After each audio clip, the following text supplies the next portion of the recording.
Hello, viewers. Vibhuti Jha here, Jaipur Dialogue, USA. Welcome to the show. Please like, subscribe, and support our channel. Give your feedback and support us every which way possible. Today morning, today is Friday, and Friday the 5th of September, and Mr. Trump made a morning statement in which he said, "Looks like United States has lost Russia and India to the evil dark forces of China." Of course, the entire international media was taken in by that statement. Whether that statement was a matter of fact, or it was a lament, or expressing sadness and sorrow. And I looked at it from this point of view that probably for the first ever time, Mr. Trump realized what being dumped feels like. That's my take on the humor sense part of it. That what does it take to feel dumped? It's a very interesting part. It's a very serious part too. Why is Trump feeling that they have lost India? Wasn't India just a strategic ally and natural partner? But hey, Mr. Trump, you are a very interesting person. You dumped two of your wives, moved on in your life. You take care of their children very well, but life goes on. Nothing is permanent. But it does also mean that people you dump, they have a choice to continue their life just as ever. So if you are embracing Pakistan as your new bed partner, you lose the right to tell India who does India sleep with or who does India have friendship with. You cannot do that. One rule for me, not for you, right? This is what is important for people to understand. But there is a very important sidebar to it. If United States calls China an evil dark force, then let's remember one thing. United States does significant business with China. Same evil dark force. Why don't we shut it down? Why don't we shut it down? Why are we continuing to do business with evil dark forces? So if I do business with evil dark force, if India does business with evil dark force, that's wrong. I can do it.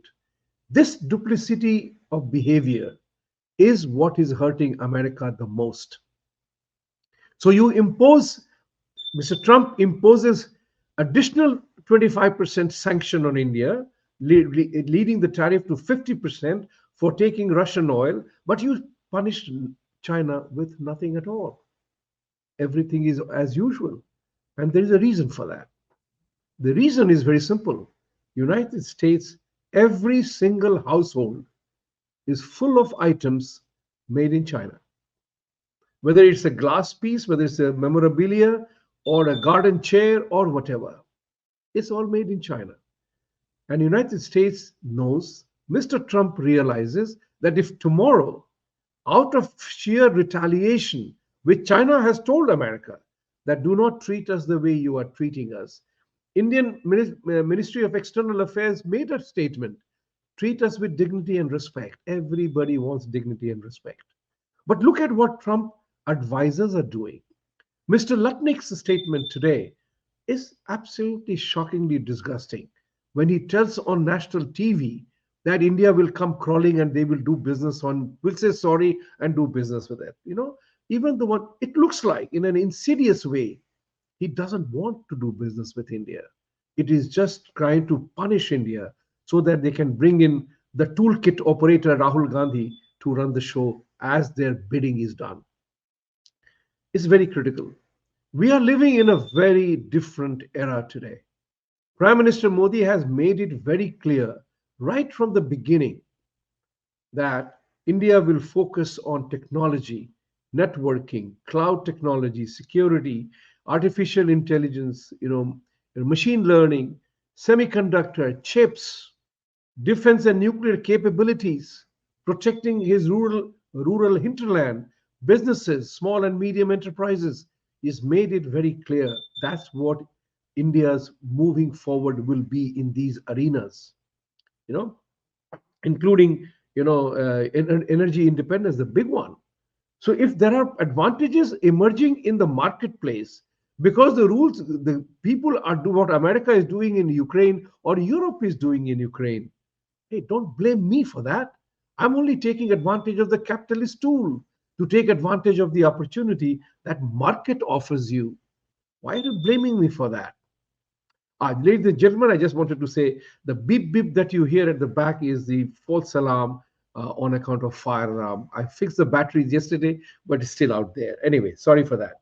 The second element, which is very important, I wanted to put it to you very straightforward. Somewhere along the line, the entire narrative of Trump administration is anti-Hindu, anti-India, anti-Bharat, anti-Modi.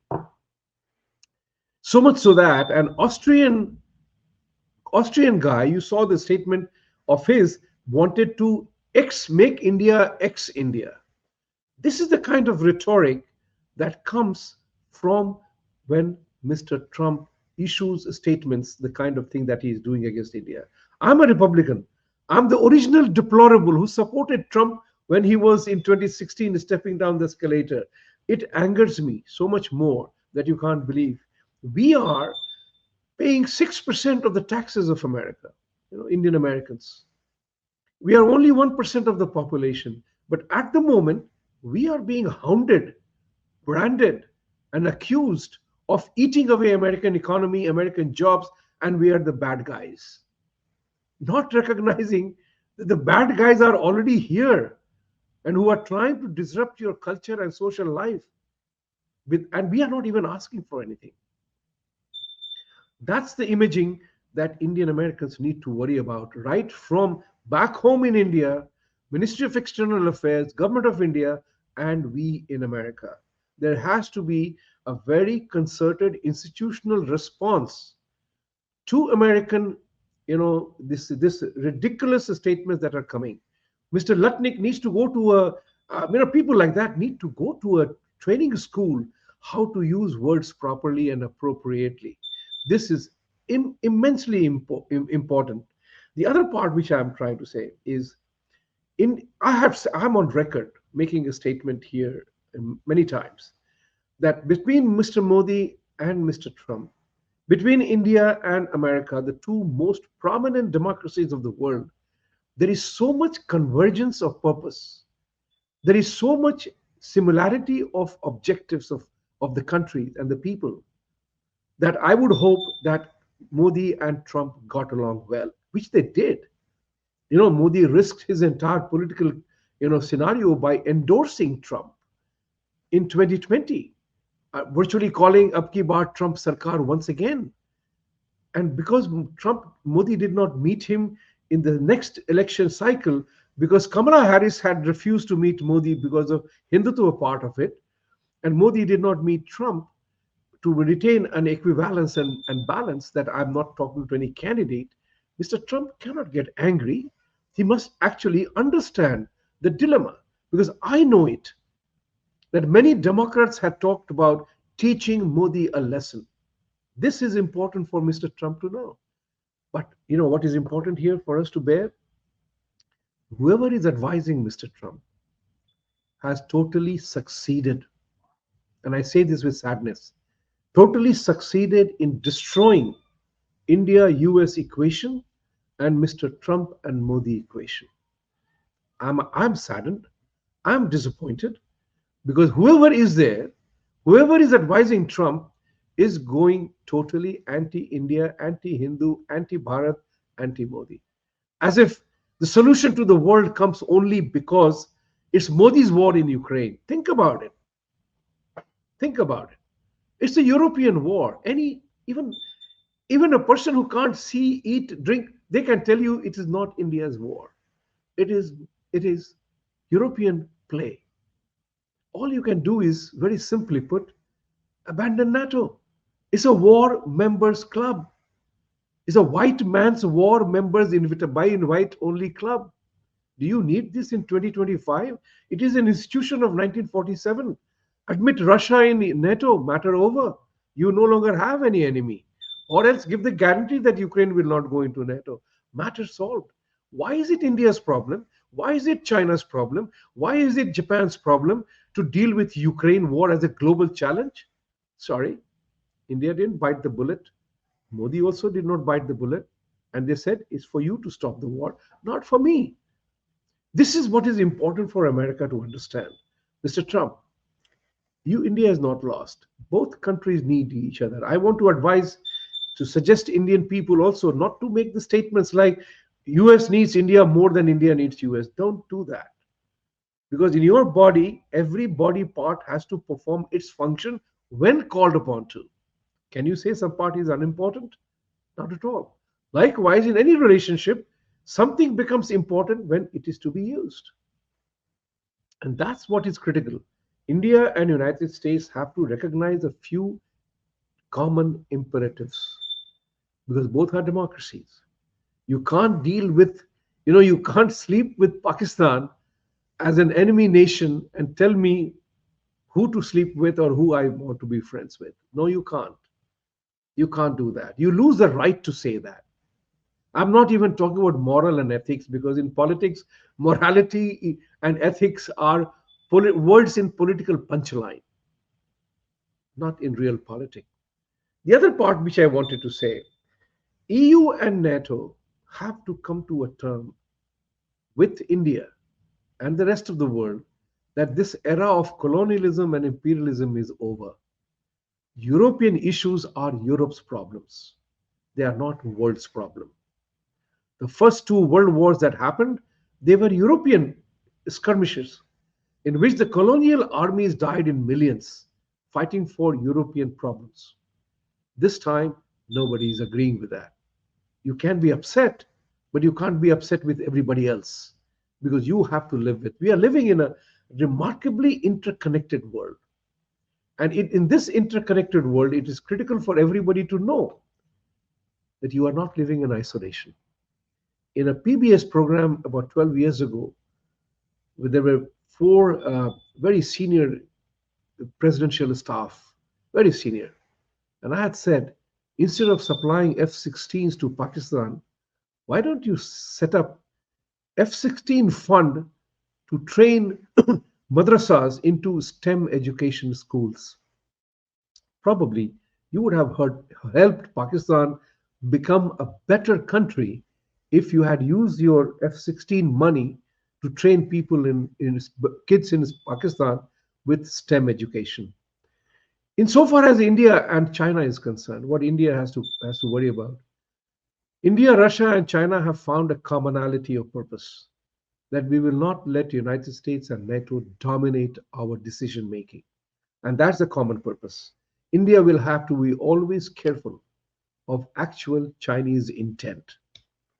China doesn't mean well to India. Pakistan doesn't mean well to India. Be cognizant of that fact. And therefore, you have to play the game of real politics, not Vasudhaiv Kutumbakam. You might consider Vasudhaiv Kutumbakam, world is a family, but in a family, somebody wants to destroy you also happens all the time, right? Not families are very nebulous concept. So one has to be careful about every family member. So it is not a family, it is a kutumb. And there is a distinction between kutumb and parivar. That's what is important for India to know, to be focusing on real politics, real geopolitics, not an imaginary situation that when an enemy comes to cut your throat, you can't let him be treated as Atithi Devo Bhava. He's not Dev. You have to understand that. That Shatrubodh you have to have. So with these words, I want to end today with what I want to say to you is that, Indians, Hindus must awaken. One of the biggest damage which Trump has done is the direct attack unleashed on Indian Americans, common Indian Americans through the visa program. And I'm saying all H-1B visa people and every single Indian who is an immigrant here must make this statement. H-1B program has a cap of 70, 80,000 or whatever. If it is the Indians that you are hiring, it's not because they look prettier. They are STEM educated, they suit your requirement more. However, What is also important to bear in mind that you can put a cap on it, you can put a restriction on it, but you don't hire them and then say that you are the evil. And respect demands that India must demand that respect for every single contributor to American economy. And this is, if you do not do that institutionally, individually, and organically, then we will become the new hitting group of people. People will hit at us. A real hatred is being created. That is racist. What is happening against India and Hindus is racism being practiced. So let's kind of hit at that. And that's what I'm trying to say. Arise, awaken, assert, and act was never more true than it is today. Thank you very much. Satyameva Jayate, for truth to triumph, you got to stand up and fight for it. Thank you.